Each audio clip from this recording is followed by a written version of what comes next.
Integração Lavoura, Pecuária, Floresta. Hora de saber como fazer a desrama, que é a poda dos ramos de uma árvore, numa demonstração prática com técnicas e equipamentos.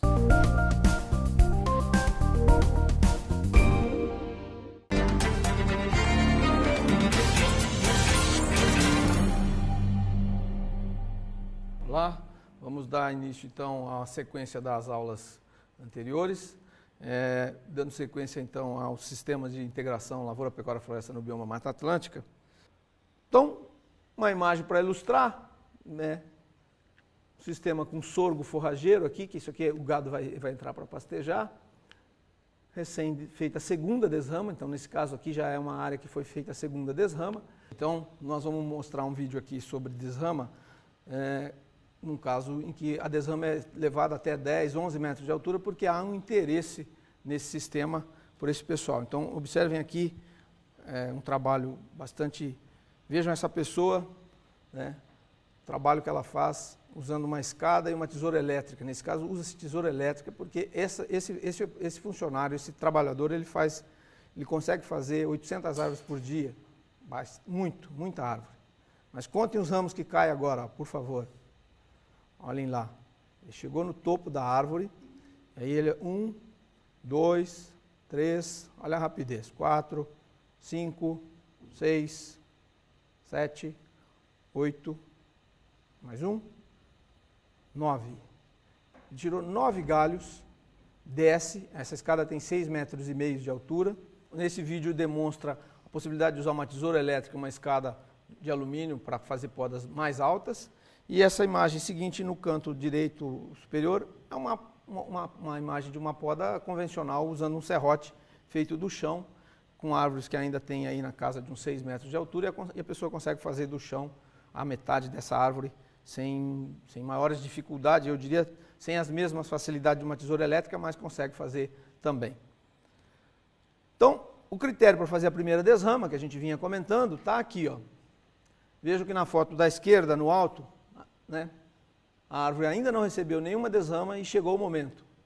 Nós usamos, e a gente recomenda que vocês utilizem no trabalho de campo para facilitar um gabarito, como vocês estão vendo ali na foto da direita no canto, um gabarito de 6 centímetros. Isso na mão de um operário do campo, um funcionário de campo, na sua mão, fica fácil de você aferir esse diâmetro da árvore, né? Então você encosta na árvore e afere. Está dentro encaixa bem, não encaixou, está acima de 6, encaixou com folga, está abaixo de 6. Então você consegue fazer rapidinho na sua amostragem, que pode ser, sem sombra de dúvida, você pode fazer uma amostragem de 10% das suas árvores, de uma maneira sistemática e pragmática. Se você fizer uma amostragem a cada 9 árvores, você amostrar uma em toda a sua área de sistema, você tem uma amostragem de 10%, bem distribuída pela área, e com isso então você consegue manter. Agora, se fizer essa estratégia de amostragem, que eu prefiro esta, de fazer parcelas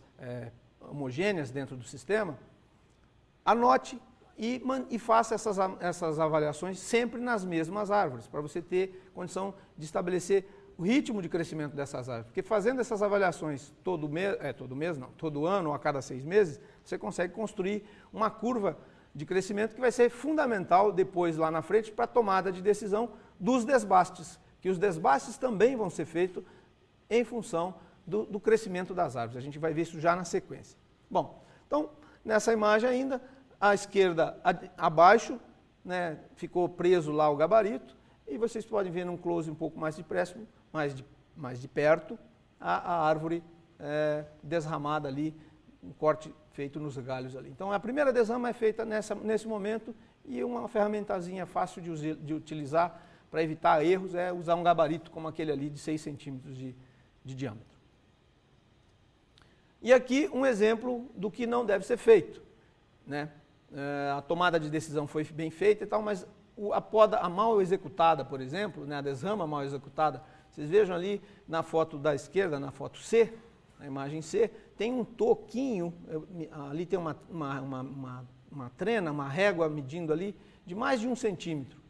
Isso não pode ficar. A desrama tem que ser limpa, rente ao tronco da árvore. Então, tem que usar ferramental apropriado, serrotes de poda florestal apropriados, afiados, para fazer um corte limpo, sem dilacerar o tecido, sem puxar o galho para baixo, para evitar que isso fira o tronco da árvore, que pode ser uma porta de entrada para alguma doença, e também porque lá na frente isso vai implicar, se esse pequeno toco permanecer na árvore, pequena ponta, vai influenciar na qualidade da madeira lá na frente, né?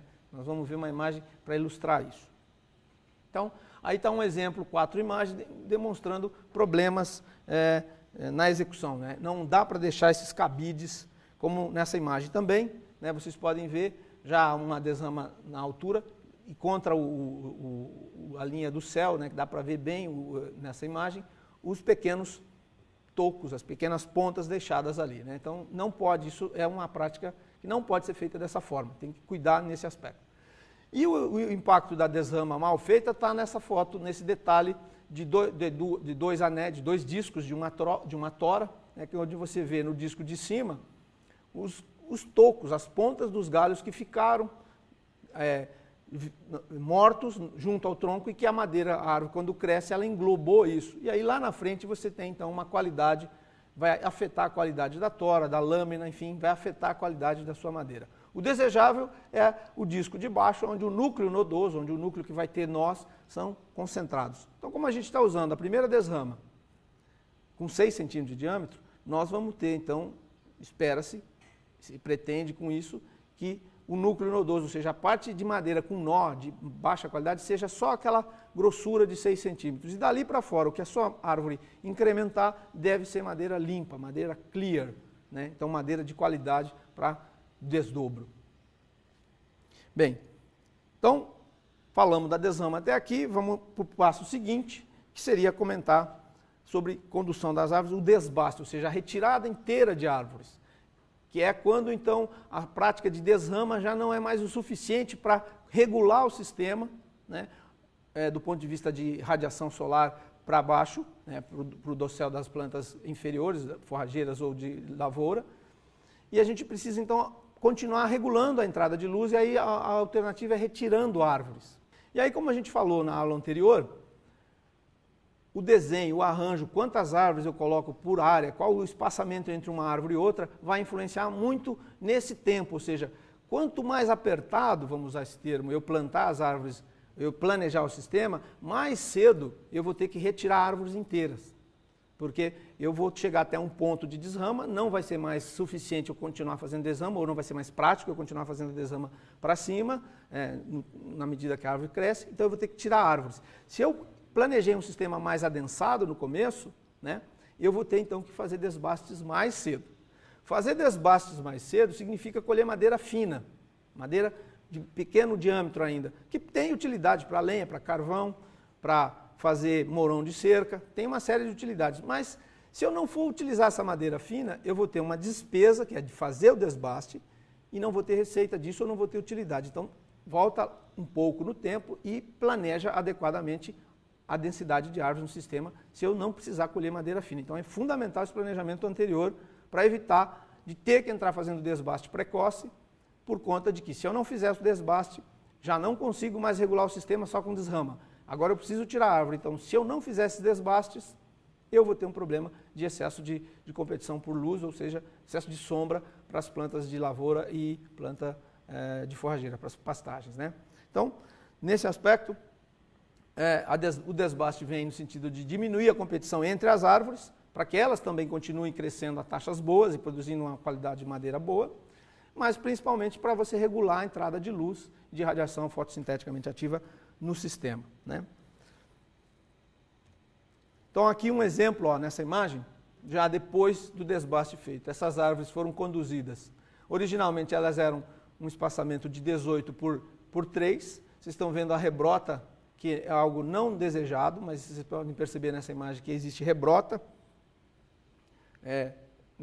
entre as linhas, e as árvores foram desramadas até 6,5 metros de altura, que é onde vocês conseguem ver aqui na imagem, o tronco limpo, livre de galho até essa altura, né? Então vejam como o sistema está aberto, tem copa de árvore, tem sombra para o gado, vocês podem perceber na imagem que o gado tem sombra, tem animais deitados inclusive, mas essa sombra não impede o crescimento das forrageiras, é a sombra necessária para o componente animal mas sem comprometer o desempenho, o crescimento da forrageira, né? E a gente, dessa forma, então, consegue produzir uma tora livre, um fuste livre, nesse caso de eucaliptos aqui. Mas de perto, para vocês perceberem, né, como é que fica, esse é um close da foto anterior, lógico, mas os troncos livres, né, e a luz solar por toda a área no sistema. E aqui, então, uma sequência de imagens para mostrar um desbaste acontecendo, né, o momento de um desbaste numa área que precisa. Observem a condição de sombra, né, as faixas de sombra e de luz, ó, a luz chegando por baixo da copa, mas já não faz mais a desrama nesse caso. E aqui na segunda imagem do canto da direita, uma imagem da árvore tombando, e aqui no canto da esquerda inferior, aqui embaixo, a árvore abatida, né, dentro da área, num silvopastoril com grevilha. Essa é a ferramenta que a gente usa para monitorar o desempenho da árvore, uma fita, né? Podem ter ferramentas existem ferramentas mais sofisticadas, como sultas que registram eletronicamente, etc. Mas uma fita métrica, no caso aqui uma fita dendrométrica, ela já é uma fita, da imagem que vocês estão vendo, é uma fita que ela já dá a transformação direta para diâmetro, né? Então, cada espaço desse aqui é 3 é pi, né? O número pi é 3,14 pelo menos, 3,14 centímetros, então esse espaço. Porque quando a gente usar uma fita métrica convencional, e você medir o diâmetro da árvore, na verdade você mede a circunferência da árvore.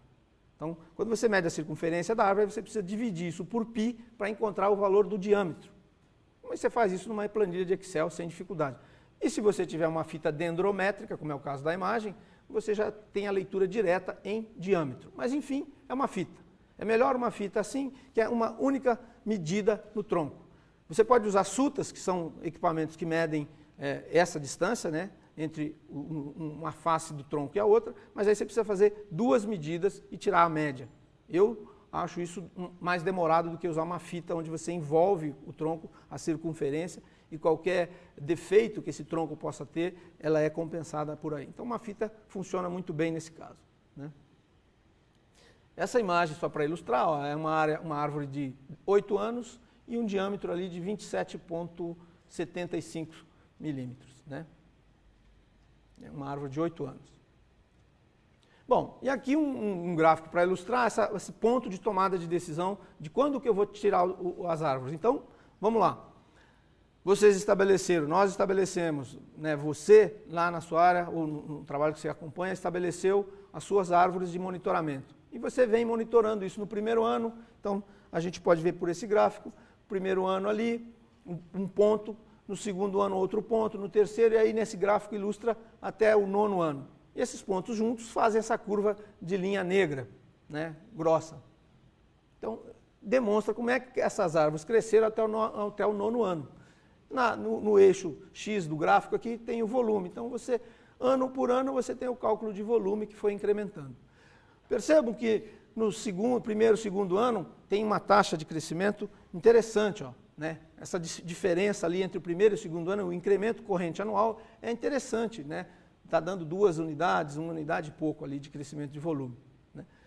No terceiro ano, quando a coisa já mudou um pouco, vejo que no terceiro ano o incremento corrente anual, que está em vermelho, caiu 26%. É 26% menos do que o ano anterior, né? Caiu em 26%. Né? Então, começa a mostrar que a árvore ela vinha crescendo a taxas forte, crescente, ela continua crescente, mas é o tal do incremento com taxas decrescentes, né? Ela começa a crescer menos, vamos dizer assim, né? E aí começa a inflexão da curva. Esses são os momentos que a gente vai adotar para tomada de decisão. Opa, então eu começo a pensar em tirar a árvore, né? Então vejam ali, eu posso adotar um critério de fazer um desbaste nesse momento, no caso aí vai estar chegando ao 4º ano, onde eu já não vou permitir uma perda de crescimento, ou melhor, vou usar assim um critério de que, em relação ao melhor ano de crescimento, no caso do gráfico o ano anterior, eu não vou tolerar mais do que 30%. Então eu faço um desbaste nesse momento. E aí a retomada de crescimento das árvores é a linha D1, desbaste 1. Então, do ponto ali onde está ilustrando ali o incremento corrente anual menos 26, vocês vejam a linha escura fininha, mais fina, que é a retomada de crescimento das árvores. E é o volume que ela vai apresentar a partir desse ponto. Se eu não quiser fazer nesse momento e atrasar um pouco mais o desbaste, vejam que aí o incremento corrente anual caiu 39% em relação ao ano bom, ao melhor ano de crescimento dela. E aí eu já vou ter o meu retomada de crescimento, a retomada de crescimento das árvores, já na linha tracejada.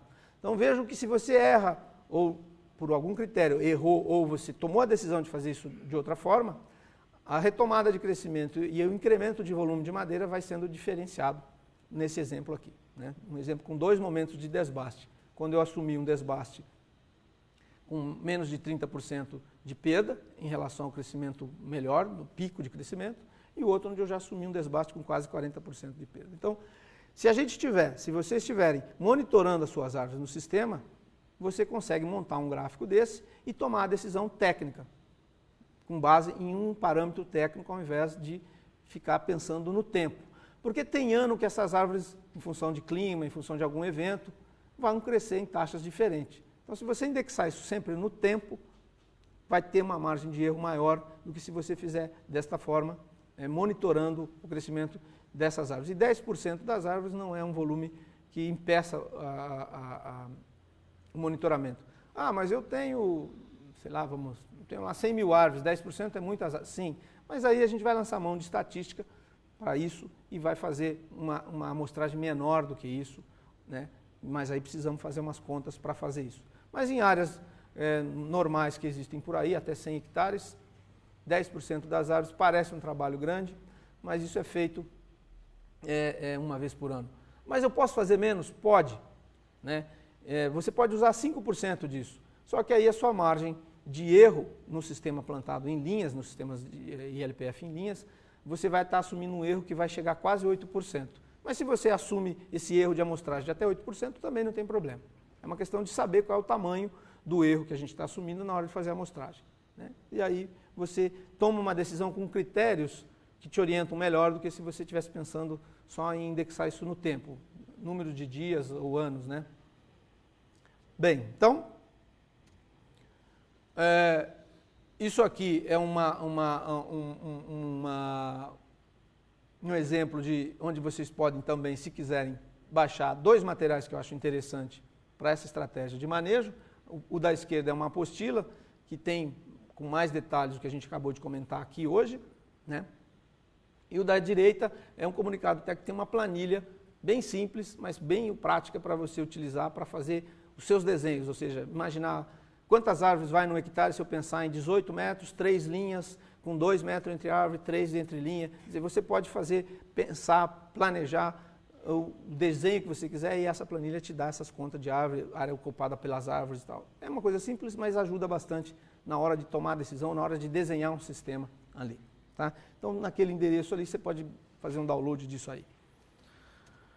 Bom, então quase chegando ao fim, nesta aula e em relação ao que a gente comentou nas 2 anteriores, fica para nós, técnicos que vamos trabalhar com integração lavoura, pecuária, floresta, alguns desafios que vocês, nós todos como os técnicos, vamos estar envolvidos e vamos ter que nos preparar para isso, né?